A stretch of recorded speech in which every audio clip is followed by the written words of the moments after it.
ओम शांति। सुनते हैं आज 15 अगस्त 2026 की साकार मुरली से प्रश्न उत्तर।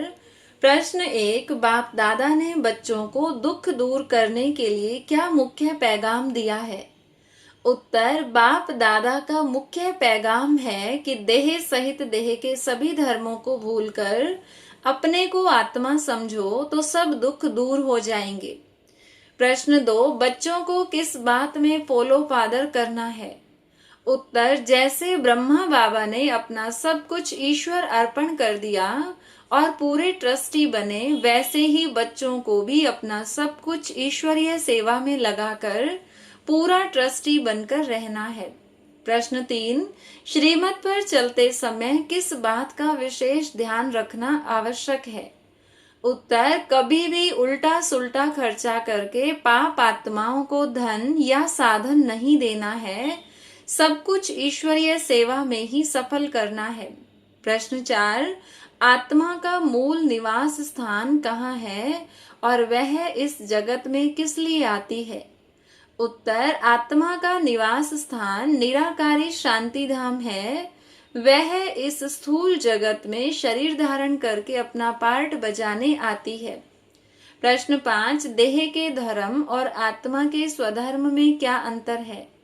उत्तर, मैं हिंदू हूँ, मुसलमान हूँ, बोधी हूँ, ये सब देह के धर्म हैं। आत्मा वास्तव में केवल आत्मा है जो शांत स्वरूप है। प्रश्न 6, काम वासना को महाशत्रु क्यों कहा गया है? उत्तर, काम सबसे बड़ा कांटा और महाशत्रु है। 5 विकारों में से सबसे पहले काम के सिर को काटना होता है। इस पर विजय पाने से ही पूरे विश्व पर जीत प्राप्त होती है। प्रश्न 7, आपे ही पूज्य आपे ही पुजारी का क्या अर्थ है? उत्तर, सत्युग और त्रेता में आत्मा संपूर्ण निर्विकारी और पूज्य होती है। द्वापर से रावण राज्य शुरू होने पर वही आत्मा विकारी होकर स्वयं ही देवताओं की पूजा करने वाली पुजारी बन जाती है। प्रश्न 8, सत्युग और त्रेता में कुल कितने जन्म होते हैं? उत्तर, सत्युग में 8 जन्म और त्रेता में 12 जन्म होते हैं। प्रश्न 9, वनवाह की स्थिति से बाबा का क्या तात्पर्य है? उत्तर, जैसे शादी से पहले कन्या फटा हुआ कपड़ा पहनती है जिसे वनवाह कहते हैं, वैसे ही इस अंतिम कलयुगी समय में हमारे पास जो कुछ भी है वह ठिक्कर भीतर है। आत्मा को इन पुरानी चीजों और अलंकारों से अनासक्त रहना है।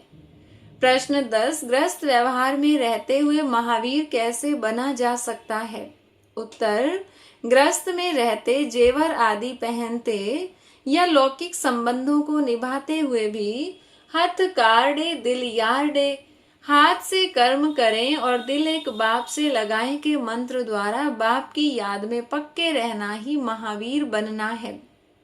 प्रश्न 11, बाप को भूलने का कर्मेंद्रियों पर क्या प्रभाव पड़ता है? उत्तर, जब आत्मा बाप को भूल जाती है तो उसकी कर्मेंद्रियां चंचल हो जाती हैं और माया की चमाट खाने से वह विकर्म कर बैठती है। प्रश्न 12, ज्ञान यज्ञ में विघ्न पड़ने पर बच्चों को क्या करना चाहिए? उत्तर, ज्ञान यज्ञ में विघ्नों से डरना नहीं है, बल्कि योग बल में रहकर स्थिति को संभालना है और सबको प्यार से समझाना है। प्रश्न 13, धारणा के लिए मुख्य 2 बातें कौन सी हैं? उत्तर, पहला, जब तक जीना है ज्ञान अमृत पीते रहना है, महावीर बनकर माया की बॉक्सिंग में विजयी बनना है। दूसरा, विघ्नों से डरना नहीं है, ईश्वर अर्पण कर ट्रस्टी बनना है और अपने सब संसाधनों को सफल करना है।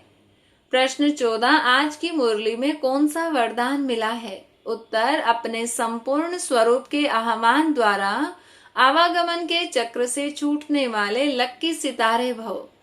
प्रश्न 15, बार बार स्मृति और विस्मृति के चक्र से कैसे मुक्त हो सकते हैं? उत्तर, अपनी संपूर्ण स्थिति और संपूर्ण स्वरूप का आह्वान करने से वह स्वरूप सदा स्मृति में रहेगा, जिससे बार बार के स्मृति विस्मृति के चक्र से मुक्ति मिल जाएगी। प्रश्न 16, आज की मुरली का स्लोगन क्या है?